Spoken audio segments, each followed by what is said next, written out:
Hi everyone. Part A में बिना किसी फॉर्मूले को इस्तेमाल किए किस तरीके से आप लोग 50 टू 20 मार्क्स सिक्योर कर सकते हैं, इसके लिए मैं ऑलरेडी एक वीडियो आप लोगों को दे चुकी हूँ और मैं दिखा चुकी हूँ आप लोगों को वहाँ पर। और बहुत बेनिफिशियल हैं ये सारे वीडियोस, इनको मेक श्योर कीजिए हर एक वीडियो को देखिए और ये सीखिए और इस डर को निकालिए कि किसी फॉर्मूला की ज़रूरत पड़ती है। ठीक है, अप्लाई कीजिए इन सारी ट्रिक्स को उस समय पर। ठीक है, बहुत सारे ऐसे क्वेश्चंस होते हैं जिनको बिना किसी फॉर्मूले को आप इस्तेमाल करके आप वहाँ पर सॉल्व कर सकते हैं और अपने मार्क्स को, अपने स्कोर को इम्प्रूव कर सकते हैं, अपने रैंक को इम्प्रूव कर सकते हैं। Let's start. सबसे पहला क्वेश्चन आपके सामने यहाँ पर आपको दिख रहा है, फेयर डाइस। ठीक है, एक डाइस है, तो basically it is not die, it is dice. Okay, एक फेयर डाइस है, इसको फेंका गया है 3 बार। ठीक है, इसको 3 बार फेंका जाता है and the outcome was repeatedly 6। ये पहली बात तो कई बार रिपीट होने वाला सवाल है, मतलब पहले भी कई बार पूछा गया है ये सवाल आपसे। ठीक है, नाउ एक फेयर डाइस है। फेयर का मतलब कि इसमें ऐसा कुछ नहीं है कि किसी भी प्रकार का कुछ लाइक चीटिंग की गई है, एज इन किसी भी प्रकार से हम उसमें कुछ चीटिंग कर रहे हैं। जैसे आप फॉर एग्जाम्पल आपने देखा होगा कि कई बार आप लूडो खेलते हो, कोई गेम खेलते हो, तो कई बार आप उसमें ऐसा कुछ करते हो कि लेट्स से फॉर एग्जाम्पल आपने डाइस को फेंका और आपने कुछ ऐसे फेंका कि 6 ही नंबर आए या 3 ही नंबर आए या जो आप नंबर चाहते हो वो नंबर आए, है ना। ऐसा कुछ नहीं कर रहे हो, फेयर तरीके से आप उसको फेंक रहे हो। ठीक है, अब आप उसे 3 बार फेंक रहे हो और हर बार जो आउटकम है वो 6 आ रहा है। ठीक, अब आप उसे जब अगली बार फेंकोगे तो क्या प्रोबेबिलिटी है कि वो नंबर 6 आए। इन जनरल प्रोबेबिलिटी के क्वेश्चंस आप देखते हैं कि फॉर्मूला से होते हैं या, ठीक है, बट यहाँ पर प्रोबेबिलिटी की जब हम बात करते हैं नॉर्मल सिचुएशन में, इन जनरल सिनेरियो में, तो प्रोबेबिलिटी का मतलब क्या होता है, किसी चीज़ के होने की प्रोबेबिलिटी। फॉर एग्जाम्पल अगर मैं बोलूँ कि एग्जाम को क्लियर करने की प्रोबेबिलिटी, तो सिंपल बात है, जितना ज़्यादा आप पढ़ाई करते जाएंगे उतना ज़्यादा वो प्रोबेबिलिटी क्या होती जाएगी, बढ़ती जाएगी। सिंपल बात है बहुत। ठीक है, तो उसी तरीके से प्रोबेबिलिटी का मतलब होता है चांसेस, है ना।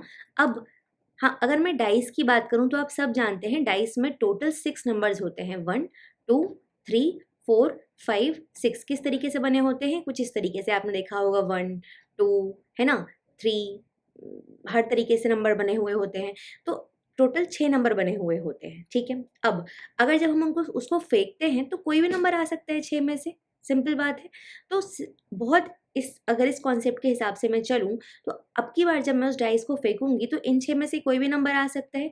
तो क्या प्रोबेबिलिटी है कि 6 नंबर आएगा, मतलब कि उन 6 में से कोई एक नंबर आएगा। 6 नंबर मतलब उन 6 में से कोई एक नंबर, है ना। 6 is one of those numbers, है ना। So that probability will be one of all, one of all. ठीक है, जितने टोटल नंबर हैं उनमें से वो नंबर आने की प्रोबेबिलिटी। तो ये आंसर होगा 1/6 और ये कई बार रिपीट हो चुका है ये सवाल।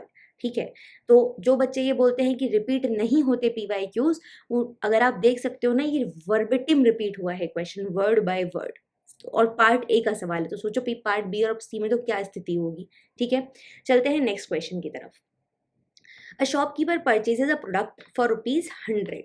अब आपको लगेगा यहाँ पे तो मैम परसेंटेज आ गया, फॉर्मूला होगा। नहीं, कोई नहीं, बेसिक आप जो सिंपल शॉपिंग करने जाते हैं उसका क्वेश्चन है ये। आप सोच के देखो कैसे करेंगे इसको। एक शॉपकीपर है, ठीक है, मान लीजिए कोई एक शॉपकीपर भैया है। ठीक है, अब इन्होंने क्या किया, इन्होंने एक प्रोडक्ट को खरीदा। खरीदा कितने रुपए का खरीदा, इन्होंने खरीदा 100 रुपीज़ का। और फिर इन्होंने इसको बेचा, कितने रुपए का बेचा, एक प्रॉफिट कमाते हुए बेचा फॉर 10%। तो 100 का 10% कितना होगा, 100 का 10% होता है 10/100, मतलब कि 10 रुपीज़। तो 100 का 10% मतलब कि 100 में मैं इस 10 को ऐड कर दूंगी, मतलब 110 रुपए का इन शॉपकीपर भैया ने इस प्रोडक्ट को बेचा, सेल किया। मतलब इन्होंने खरीदा था 100 रुपीज़ का, मतलब कि उसको खरीदा था। ठीक है, उन्होंने सेल कितने में किया, उसका कॉस्ट प्राइस था 100, इससे इन्होंने बेचा कितने में। तो कॉस्ट प्राइस सेल प्राइस ये थोड़े टिपिकल वर्ड हो जाएंगे, आपको लगेगा मैम फॉर्मूला यूज़ करिए। नहीं, हम सिंपल चलते हैं ना। खरीदा कितने में, 100 रुपये में। बेच कितने में रहे हैं, 110 रुपये में। ठीक है, now the customer resells it to the same shopkeeper. अब जिसको उन्होंने किसी को तो बेचा होगा, तो जिसको उन्होंने बेचा वो मान लो ये है। ठीक है, अब क्योंकि उन्होंने महंगा खरीदा तो बहुत सैड है। ठीक है, अब ये भी बहुत होशियार निकले। इन्होंने क्या किया, इन्होंने ये इन्हीं को वापस से बेच दिया। लेकिन अब क्योंकि इनको तो पता नहीं था, ठीक है, तो इन्होंने इनको बेचा 10% के लॉस पे। 10% के लॉस का मतलब क्या होगा, ये 110 का मैं वापस से 10% निकालूं, मतलब 110 इंटू वापस से 10%, सॉल्व कर लो, कितना हो गया 11। ठीक है, तो 110 में से अब मैं क्या करूंगी, 11 को माइनस करूंगी, क्यों, क्योंकि लॉस हुआ है, लॉस हुआ है। तो 110 में से अगर मैं इस 11 को माइनस करूंगी, तो अगर मैं 10 को माइनस करती तो क्या होता, अगर मैं 110 में से 10 को माइनस करती तो क्या होता, 100 आता। सिंपल बात है। तो अगर मैं 11 को माइनस करूंगी तो आएगा 99। मतलब इन्होंने जब बेचा तो कितने का बेचा, 99 रुपीज का बेचा। ठीक है, तो अब पूछ रहे हैं in these dealings the shopkeeper makes, shopkeeper को कितने रुपए का फायदा हुआ। तो इन्होंने इनिशियली खरीदा था ये प्रोडक्ट 100 रुपए का, मैं वापस से यहाँ पे साफ से लिख देती हूँ, शॉपकीपर ने इनिशियली प्रोडक्ट खरीदा था 100 रुपए का, इन्होंने ये प्रोडक्ट बेचा कितने का, 110 रुपए का। जिसने ये प्रोडक्ट खरीदा, ठीक है, 110 रुपए में, उसने वापस इनको ये प्रोडक्ट बेचा कितने में, 99 रुपीज में। तो 110 में से 99 को जब आप माइनस करते हैं तो आपको कितने रुपए का यहाँ पर फायदा होता दिखाई दे रहा है, आप खुद सोच के देखिए, 11 रुपए का। तो ये शॉपकीपर को कितने का फायदा हुआ, टोटल 11 रुपए का क्या हुआ, प्रॉफिट हुआ। ठीक है, तो आप ऑप्शंस देख लीजिए यहाँ पर कि शॉपकीपर को इन दिस डीलिंग शॉपकीपर ने कितने पैसे कमाए, टोटल 11 रुपए कमाए। क्या इसमें मुझे कोई फॉर्मूला की जरूरत पड़ी, नहीं, एक बेसिक अंडरस्टैंडिंग की जरूरत पड़ी कि प्रॉफिट मतलब सिंपल बात है ना, किसी चीज को प्रॉफिट हो रहा है, मुझे प्रॉफिट का मतलब ये तो बेसिक अंडरस्टैंडिंग है कि ऐड करोगे आप, और लॉस होगा तो मतलब माइनस करोगे, है ना, इसमें तो कोई फॉर्मूला की जरूरत नहीं है। हाँ जी, चलते हैं नेक्स्ट क्वेश्चन की तरफ। देखिए, pre PhD exam score of 10 students, जब भी ऐसे ग्राफ वाले क्वेश्चंस दिखे ना, कभी नहीं छोड़ना इनको, ठीक है। Pre PhD exam score of 10 students are plotted against their MSc marks, which of the following is true. ठीक है, अब देखो प्री पीएचडी एग्जाम स्कोर है 10 बच्चों का, इसको हमने प्लॉट किया है अगेंस्ट देयर एमएससी मार्क्स।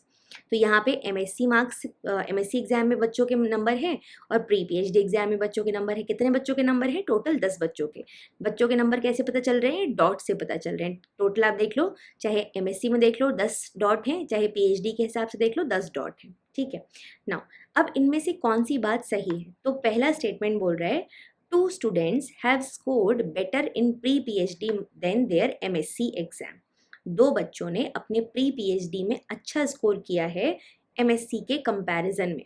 अब प्री पीएचडी में देखो, प्री पीएचडी में फॉर एग्जाम्पल ये एक बच्चा है जिसके कि 70 मार्क्स आए हैं, ठीक है, और अगेन दूसरे बच्चे के भी हमें 70 के लाइन में ही दिख रहे हैं। और वहीं पे अगर हम देखें तो यहाँ पे एमएससी में तो हमें 90 तक दिख रहा है, 90, दैट मीन्स कि नहीं, ये तो गलत बात हो गई। ठीक है, all those students who scored 50 in pre-PhD, 50 in pre-PhD मतलब 1, 2, 3, 4 scored more marks in their MSc exam। क्या इनको MSc में ज़्यादा मिले, नहीं, MSc में इस वाले को तो सिर्फ मतलब अगर मैं देखूंगी कि जो जिन बच्चों को इस केस में 50 मिला था, क्या एमएससी में उसको 50 मतलब मिला होगा, ऑल दो स्टूडेंट्स उसको 15 प्री पीएचडी, नहीं, बिल्कुल नहीं, इस केस में बिल्कुल नहीं है कि उनको 50 मतलब ज़्यादा मार्क्स मिला है इन एमएससी एग्जाम, नहीं, आपको यहाँ पे कम मार्क्स भी दिख रहे हैं, देख सकते हो आप यहाँ पे, इस केस में बिल्कुल भी नहीं है ऐसा। ठीक है, than more marks in their MSc exam, again गलत बात हो गई। 2 students scored the same marks in their pre-PhD and MSc exams। अब इसको थोड़ा इरेज कर रही हूँ मैं, ओके जी, वापस से देखते हैं। देखिए क्या बोल रहे, 2 students scored the same marks, एक सेकेंड, हाँ जी, 2 students scored the same marks in their pre-PhD and MSc। अब सोच के देखो यहाँ पर pre-PhD, pre-PhD में फॉर एग्जाम्पल यहाँ पर देखते हैं 50 लेट्स से, ठीक है, एक सेकेंड यहाँ पर देखते हैं 40, ओके 40 यहाँ पर भी मिला है इस बच्चे को और यहाँ पर भी 40 मिला है। ठीक है, सिमिलरली 70 पे अगर मैं जाऊँ तो क्या 70 ओके यहाँ पे और यहाँ पे ठीक है, ठीक है। और किसी बच्चे को दिखाई दे रहा है क्या हमको यहाँ पर कुछ मिलता हुआ? हाँ जी। तो अगर आप यहाँ देखेंगे तो 70 हमको एक तो कॉमन दिखाई दे रहा है, ठीक है, 70 यहाँ पे भी है और यहाँ पे भी है, और एक 40 यहाँ पे भी है और यहाँ पे भी है। इसके अलावा आपको और कोई कोई भी कॉमनैलिटी नहीं दिखाई देगी बाकी किसी भी मार्क्स में। फॉर एग्जाम्पल देख लो, चेक कर लो। जैसे फॉर एग्जाम्पल अगर 80 पे देखो तो इस 80 पे, यहाँ 80 पे है, पर क्या यहाँ 80 है? नहीं, यहाँ पे 50 है, ठीक है। फॉर एग्जाम्पल 30 पे देख लो, यहाँ पे 50 है, इधर ये 30 है, तो क्या कॉमन है? नहीं। लेकिन 40 और 70 मतलब दो बच्चों के ऐसे नंबर हैं जिनके प्री पीएचडी और एमएससी में सेम मार्क्स है। So yes, this statement is true, ठीक है। तो इस तरीके से आपको बस ग्राफ को इंटरप्रेट करना आना चाहिए करेक्ट तरीके से। और एक और बात, जब भी ग्राफ इंटरप्रेट कर रहे हो ना तो सारे ऑप्शंस को लगा के देखना पड़ेगा। थोड़ा सा टाइम इन्वेस्ट करोगे लेकिन 2 नंबर यहाँ पक्के पक्के आ जाते हैं, ठीक है। चलो नेक्स्ट क्वेश्चन।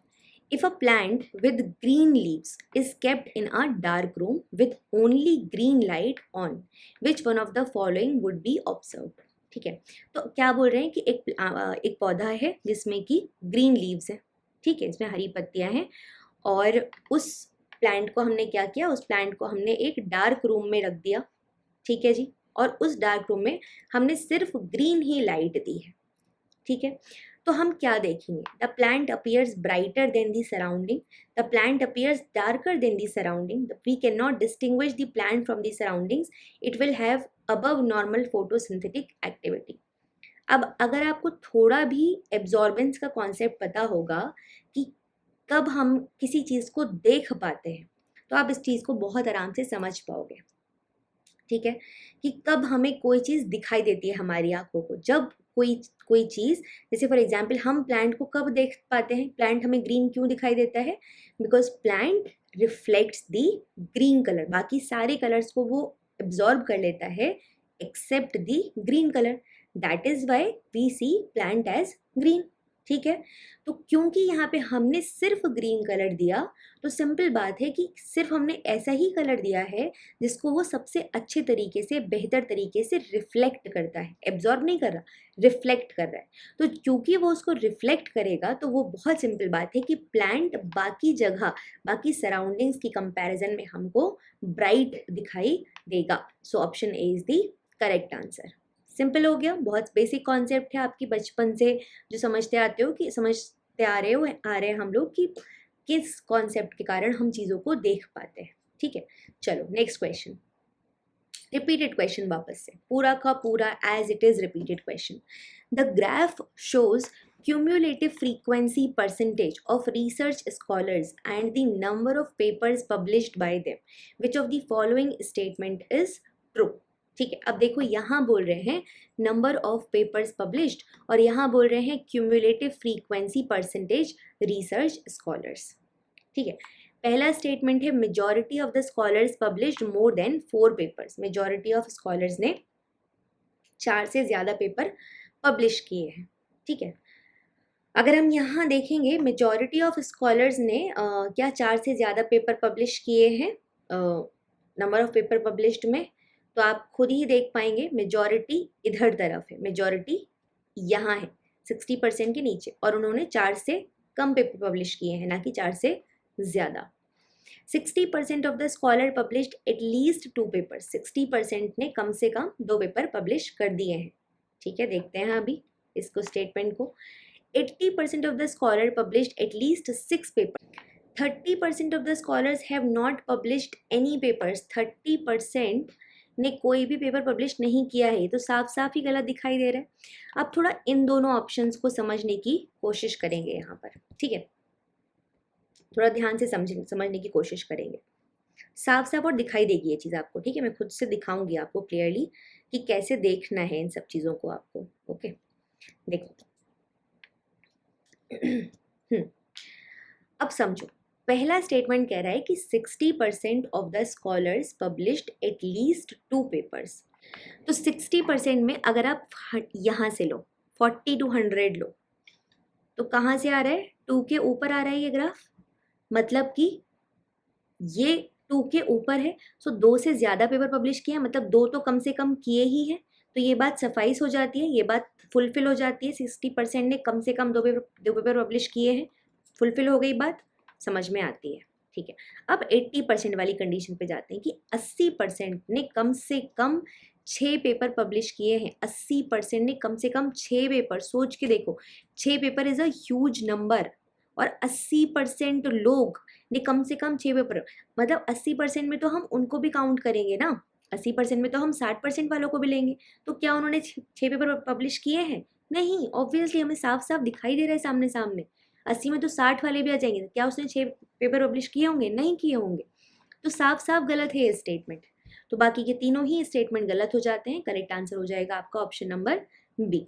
ठीक है, next question, what is the minimum number of moves required to transform figure 1 to figure 2? A move is defined as removing a coin and placing it such that it touches two other coins in its new position। मतलब कि हमें coin को remove करना है और उसको इस तरीके से रखना है, ठीक है, placing it such that it touches two other coins in its new position। अब सोचने की कोशिश कीजिए। सबसे पहले ये वाला जो कॉइन है ना, इसको उठाएंगे, इसको उठा के हम यहाँ रखेंगे। ठीक है, तो ये वाला कॉइन यहाँ पे आ गया और ये 2 कॉइन को टच करेगा। ठीक है, फिर हम इस वाले कॉइन को उठाएंगे, क्योंकि हमें क्या करना है, हमारा रिक्वायरमेंट क्या है कि कॉइन जो है वो 2 कॉइन्स को टच करे नई पोजीशन में। तो जब मैंने इस कॉइन को उठा के यहाँ रखा तो ये वाला कॉइन इस कॉइन को टच कर रहा है और इस कॉइन को टच कर रहा है। उसके बाद मैं इस वाले कॉइन को उठाऊंगी और यहाँ पर रखूंगी, और अब ये वाला कॉइन इस कॉइन को टच करेगा और इस कॉइन को टच करेगा। ठीक है, तो पहले मैंने ये वाला कॉइन रखा विच इज़ दिस वन, तो ये इसको टच करेगा और अंदर वाले को टच करेगा। फिर मैं इस वाले को उठा के यहाँ पे रख दिया, तो ये वाला इसको करेगा और इसको करेगा। दैट मीन्स मुझे कितने टोटल मूव्स लगे? मुझे टोटल 2 मूव्स लगे। ठीक है, तो करेक्ट आंसर हो गया यहाँ पर ऑप्शन नंबर 2। नाउ ओके, तो ये आप लोगों के लिए मैं एक होमवर्क क्वेश्चन दे रही हूँ। बहुत आसान सवाल है, एक होमवर्क सवाल है। इसको अगर मैं आपको चाहती हूँ कि आप सॉल्व करो, वेरी इजी क्वेश्चन। सिर्फ आपको स्टेप बाय स्टेप चलना है और आपको कितना वाटर मूव होता जाएगा, कम होता जाएगा, बढ़ता जाएगा, वो करते जाना है। ठीक है, हालांकि मैं इसका आंसर आपको नेक्स्ट वीडियो में दे दूंगी पार्ट ए के ही, बट आई वांट कि आप इसको सॉल्व करो। ठीक है, आई रियली वांट कि आप इसको खुद से सॉल्व करने का ट्राई करो without looking at the answer की, विदाउट लुकिंग एट दी कि क्या इसका ये होगा। ठीक है, please solve it, please do that. मतलब आपका दिमाग चलना बहुत ज़रूरी है। ठीक है, प्लीज़ डू दैट। ऑल्सो अगर आपको ये एफर्ट्स पसंद आते हैं तो मेक श्योर कि आपने चैनल को सब्सक्राइब कर लिया है एंड वीडियोस को लाइक करें। Thank you so much everyone for watching the video. Take care everyone, अपने हेल्थ का ख्याल रखिए, खूब मेहनत से पढ़ाई कीजिए। Bye bye, good night.